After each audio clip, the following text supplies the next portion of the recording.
आज सुबह परमेश्वर को वचन से ध्यान करने के लिए हम हिब्रू के 10 अध्याय के ओर जाएंगे।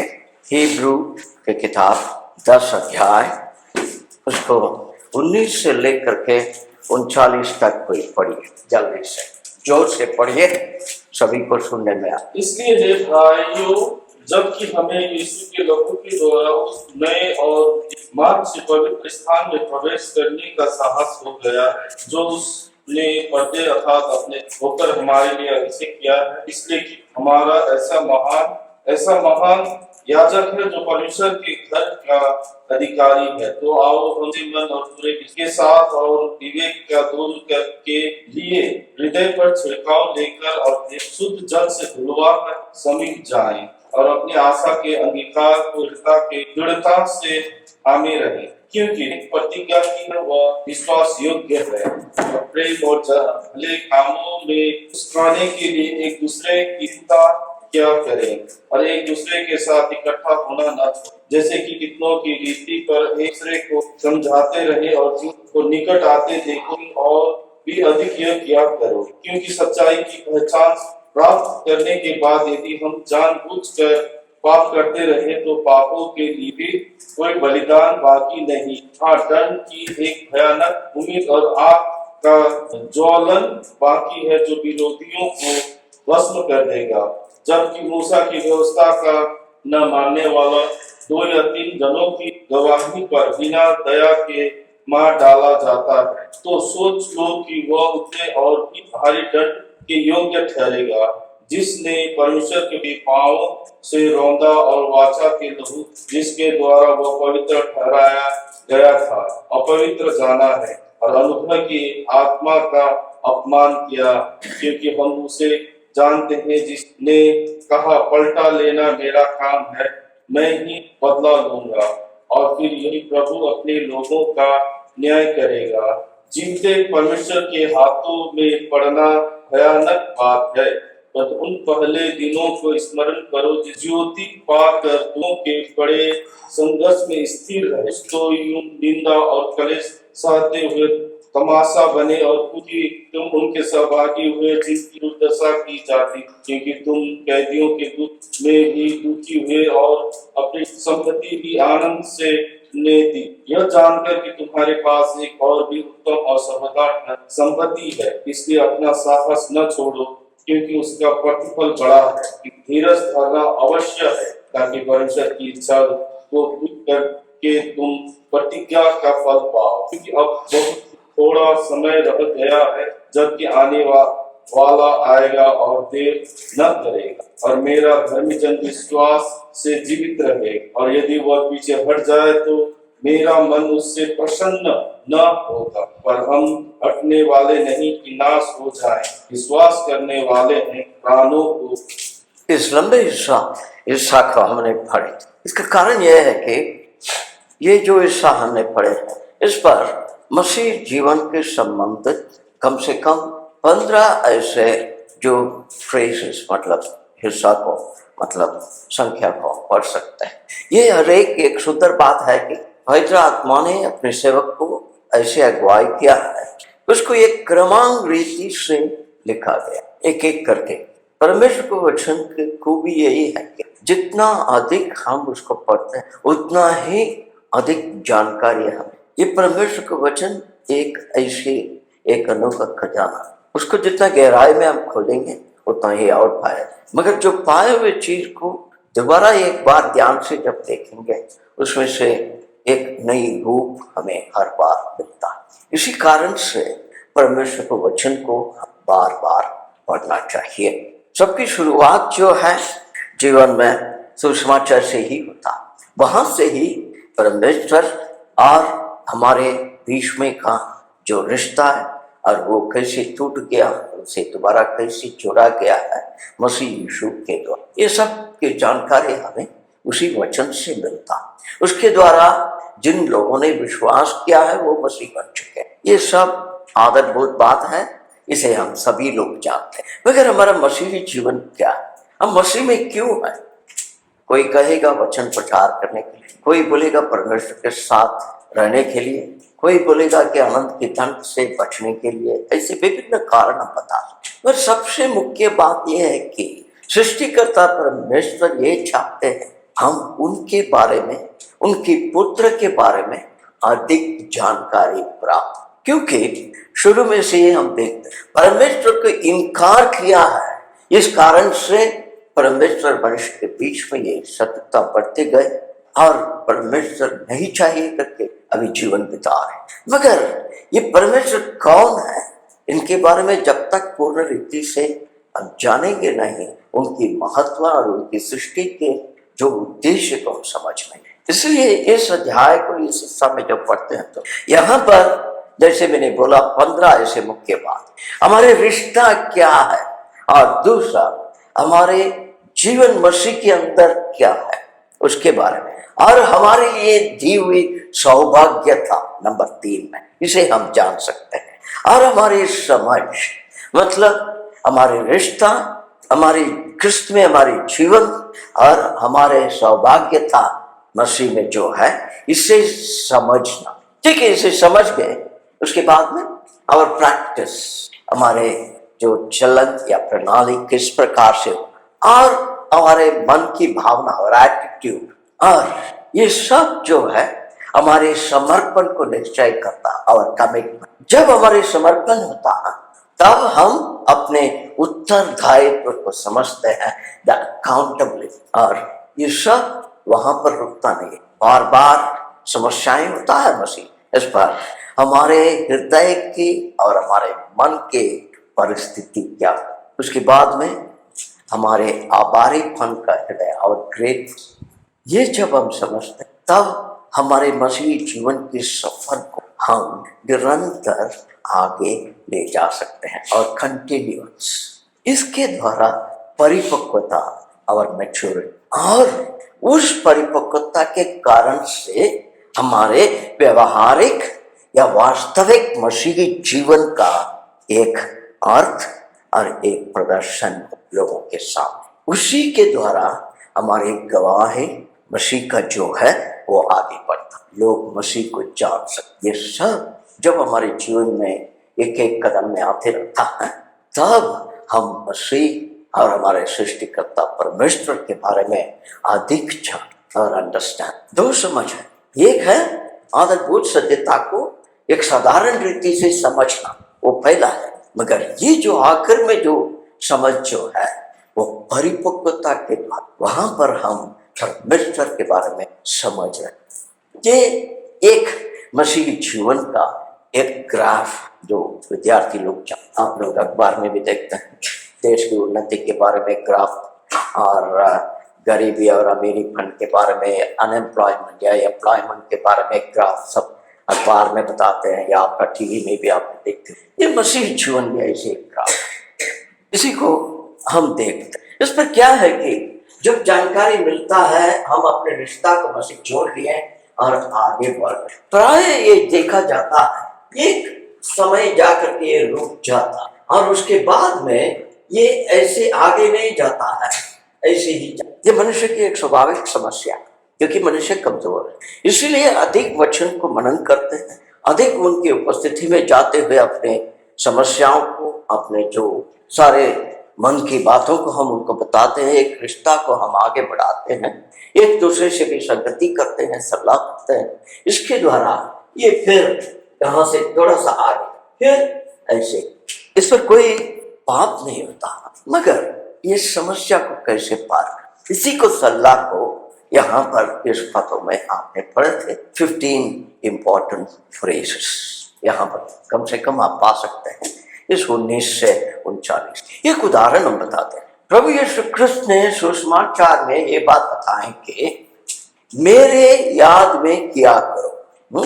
हम करते हैं, छोड़ा नहीं है ना, प्राय हफ्ते में एक बार या एक दिन हम इसको एक निरंतर रूप से एक प्रणाली के रूप में भी बोल सकते हैं, या कैसे भी, इट्स अ प्रैक्टिस, ये होते रहता।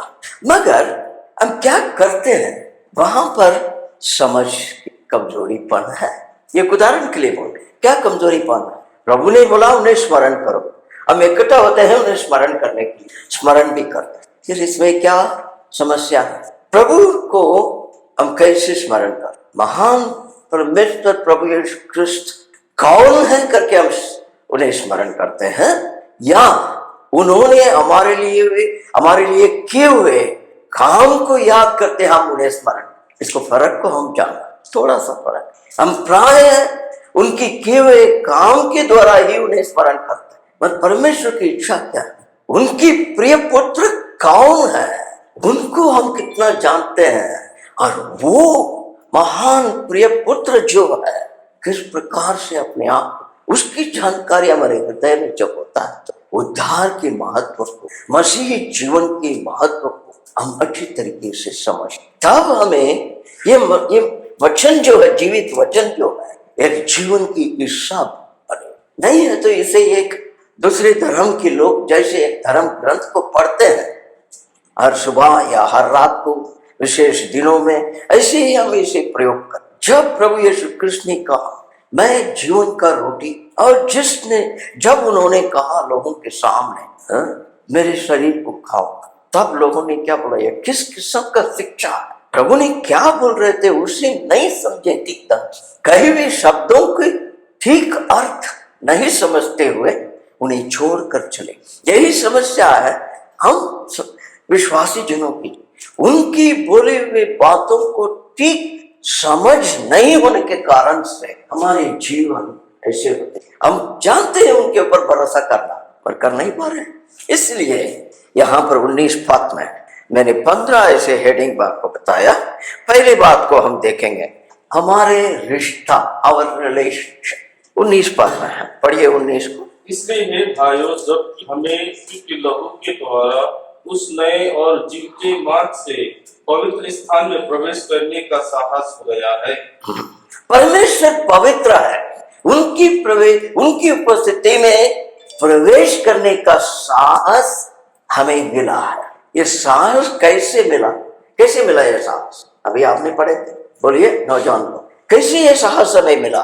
How did we get this boldness? अभी वृद्ध लोग बोलने लगे, नौजवान लोग आएगा, पवित्र परमेश्वर की उपस्थिति में जाने का साहस हमें मसीह के बलिदान और उस बलिदान में बहाए हुए उस लहू के द्वारा, इसके द्वारा ये रिश्ता आया। हम बार बार यही सोचते हैं कि हमारे विश्वास के द्वारा ये रिश्ता आया। हाँ, ये सही है, हमने विश्वास किया, मगर ये रिश्ता संभव होने का एक मार्ग कहे या एक यंत्र कहे या एक उपाय कहे, वो है मसीह का लहू। इसीलिए उस मसीह का उस उत्तम बलिदान, उसे तो हम स्मरण करते हैं, मगर उस उत्तम बलिदान दिए हुए मसीह कौन है? हिंदी में बोलने में मुझे बहुत तकलीफ होता है, इसकी पूरी जो मेरा ताज जो है अंग्रेजी, ये मसीह कौन है, इसे जानने का तो वचन की ज्ञान है। इसीलिए तो हमें वचन को बार बार पढ़ना पड़ता। हमारे रिश्ता को परमेश्वर ने अपने ही प्रिय पुत्र के द्वारा, वचन में क्या लिखा, शायद एक धर्मी व्यक्ति के लिए किसी व्यक्ति अपने लहू को देगा, और हम जैसे अधर्मी लोगों के लिए कौन देगा? ये सब पढ़ते हैं, सुसमाचार का प्रचार के समय पर बोलते भी हैं, लोगों से बात करने के समय पर समझाते भी हैं, मगर हम समझते हैं क्या उसका मुख्यत्व? वो लहू जो सृष्टिकर्ता परमेश्वर का, देखिए अपने हाथों से मिट्टी से हमें बनाए, अपने श्वास से हमें जीवित बनाया, और सारे सृष्टियों को हमारे हाथ में दिए, और आखिर में टूटे हुए रिश्ता को, वो टूटा हमारे ही कारण से, आवश्यकता नहीं था उस टूटे हुए रिश्ता को छोड़ने का, फिर भी उनके प्रेम के कारण से उसे कैसे जोड़े? अपने ही लहू के, ताकि मनुष्य उनको अच्छी तरीके से समझे। मसीह की समझ जितना अधिक होते जाएगा, उतना ही उनके ऊपर हमारा भरोसा भी बढ़ते हुए जाएगा, उनकी कई भी बातों पर भरोसा होगा, उनकी दी हुई प्रतिज्ञाओं पर अटल विश्वास होगा, तब हम उस जो परिपक्वता की ओर बढ़ सकते हैं। इसलिए सबसे पहला हमें जो साहस दिया है जीवित सृष्टिकर्ता परमेश्वर उपस्थिति में आने के लिए, और वो रिश्ता बनी है क्रिस्त के लहू के द्वारा। रोमी 8 अध्याय के 15 पद को पढ़िए। तो दासत्व की आत्मा नहीं भयभीत हो, परंतु लेपालक की आत्मा मिली है, जिससे हम है अब्बा हे पिता करके पुकारते। हम जब पाप में फंसे हुए थे, पाप की गुलामी में थे, तब उस पाप का मालिक शैतान हमारे ऊपर राज कर रहा था। हर कदम में एक भय था हमारे जीवन में, हमारे भविष्य के बारे में एक डर था, हर चीजों में हमारे मन में एक घबराहट था।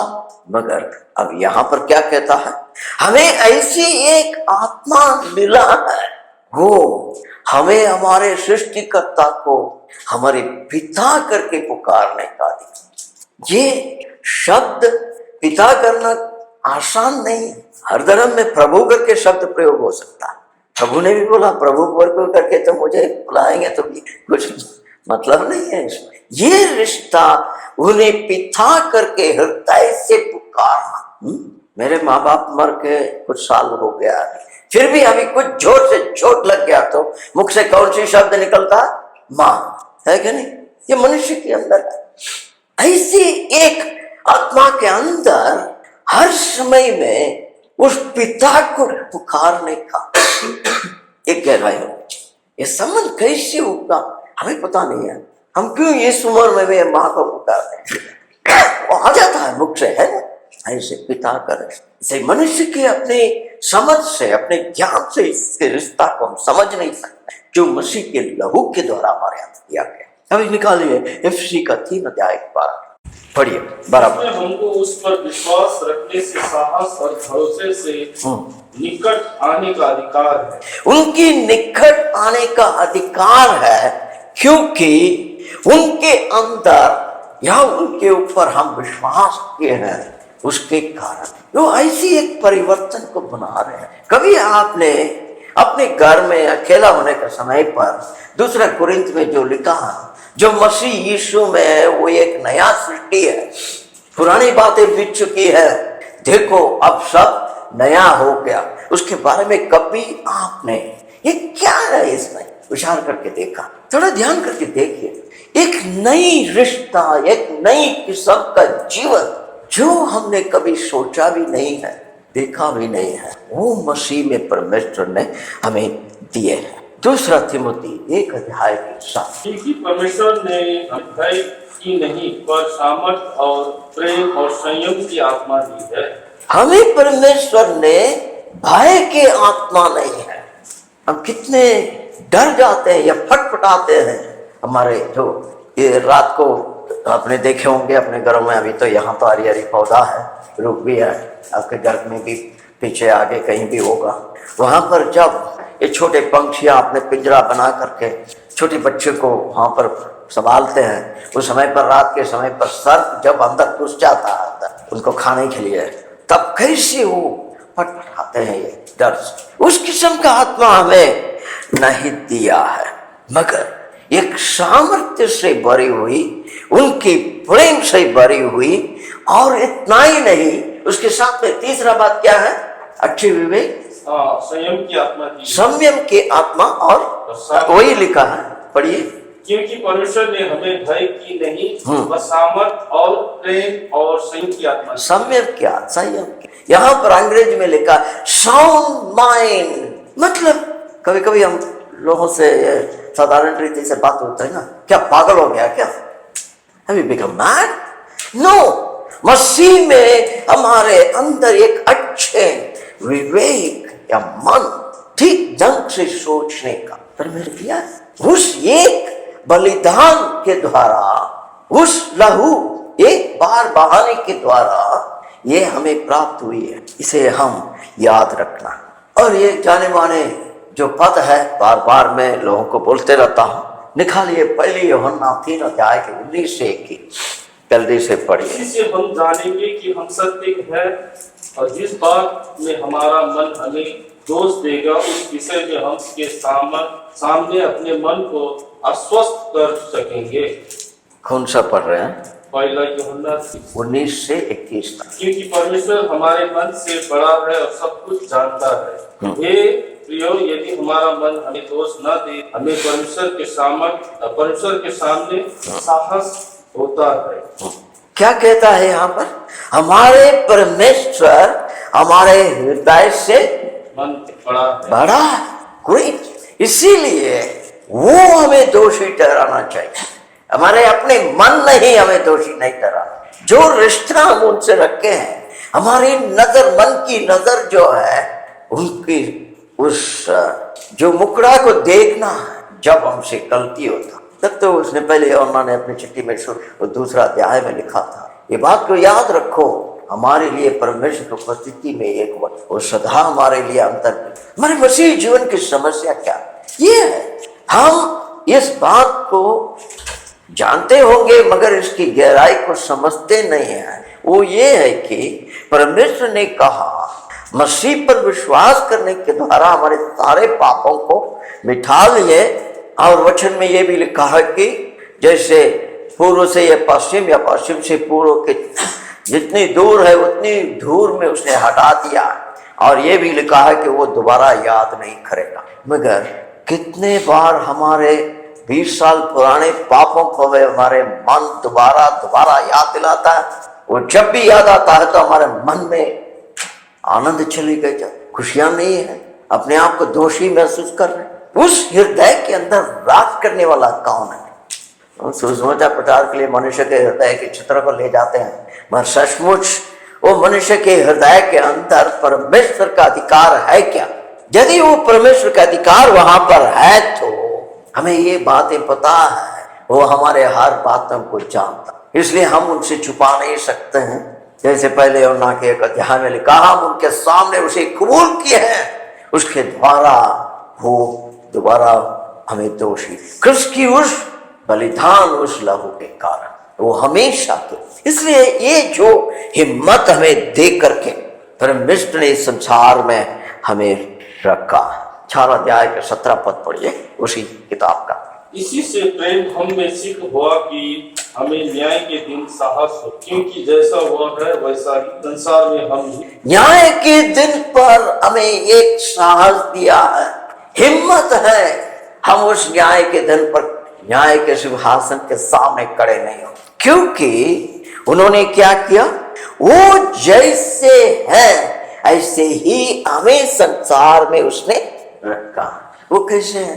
पाक, पवित्र, धर्मी। धार्मिकता उनसे है, इसलिए तो इस अध्याय में आप पढ़ रहे हैं ना, अभी पढ़े थे ना आपने, धर्मी जन विश्वास से।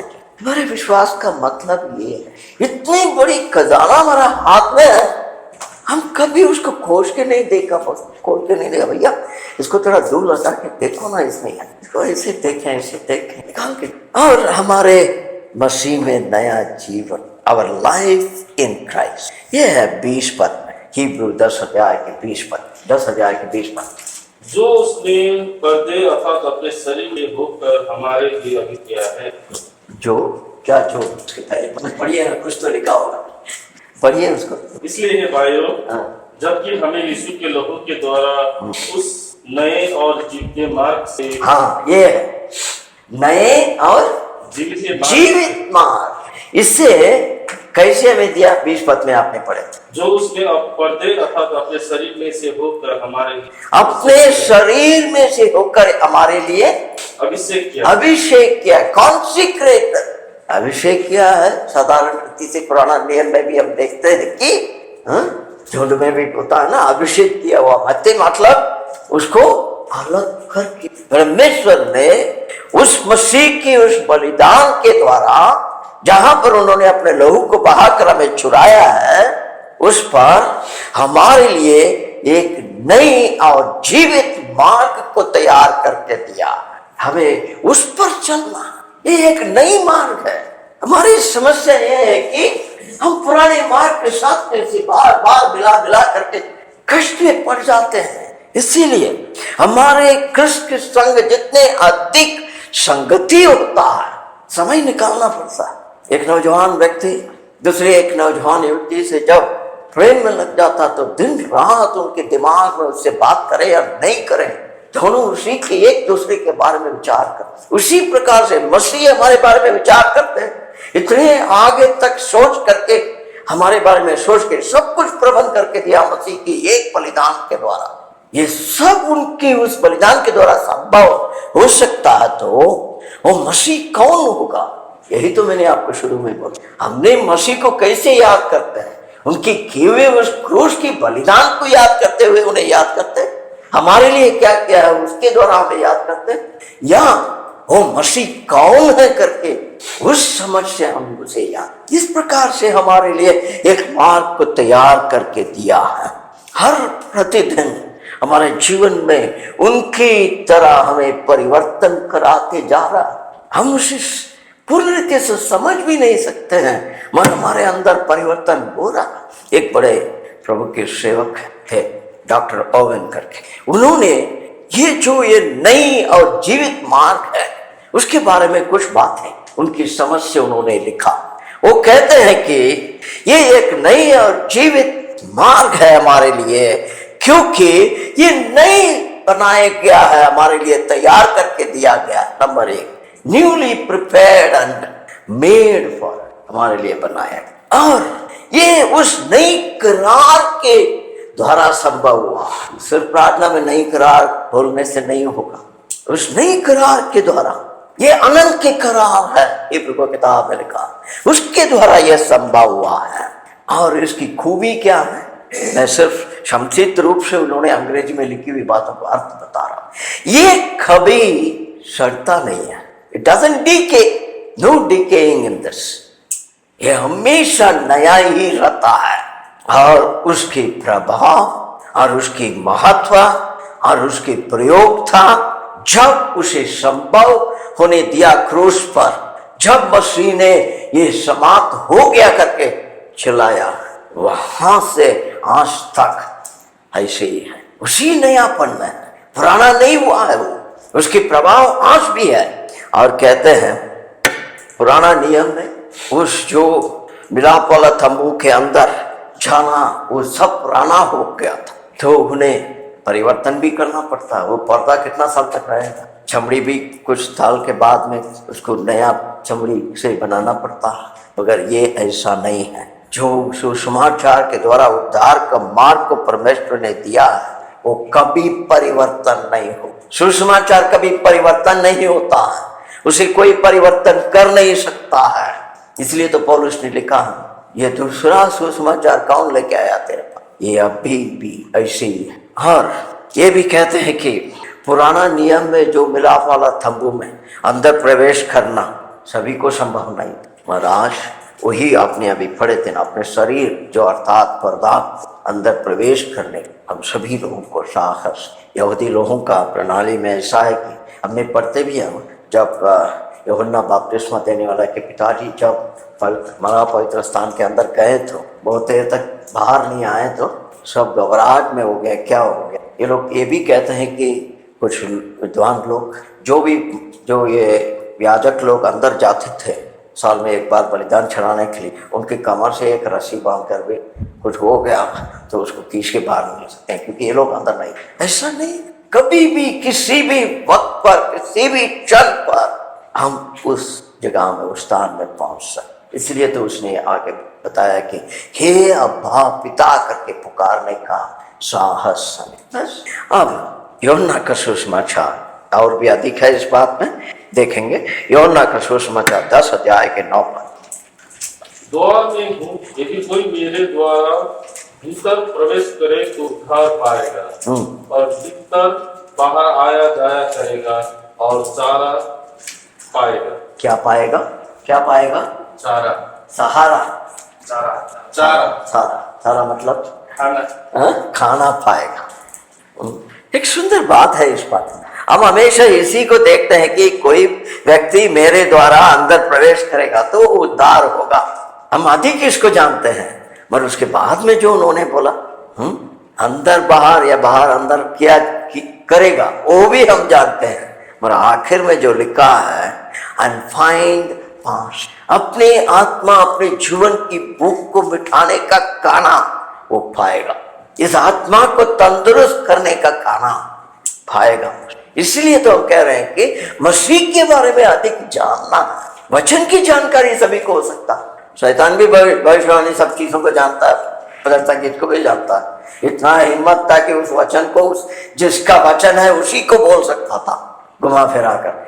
ये कोई बड़ी बात नहीं है, मगर उसकी गहराई को, उसके द्वारा उन्होंने हमें कितना प्रेम करके एक अनोखा रिश्ता को रखे हैं, उस रिश्ता को समझ।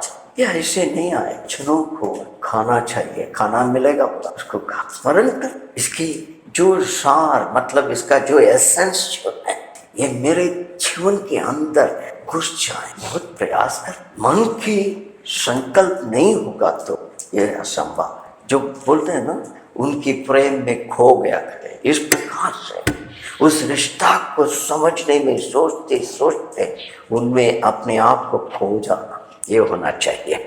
एफिसी का 2 अध्याय के 15 पद। और अपने शरीर में वैर अर्थात व्यवस्था जैसी आज्ञाएं विनियोग की पर मिटा दिया कि दोनों से अपने मन नई जाति उत्पन्न करके करा दी। एक नई क्या करना है? जाति उत्पन्न करके और करा दी।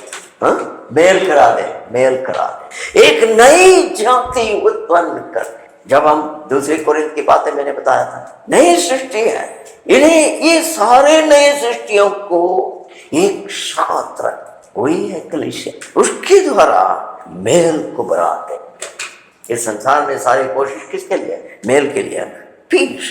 और वो कैसे संभव होगा?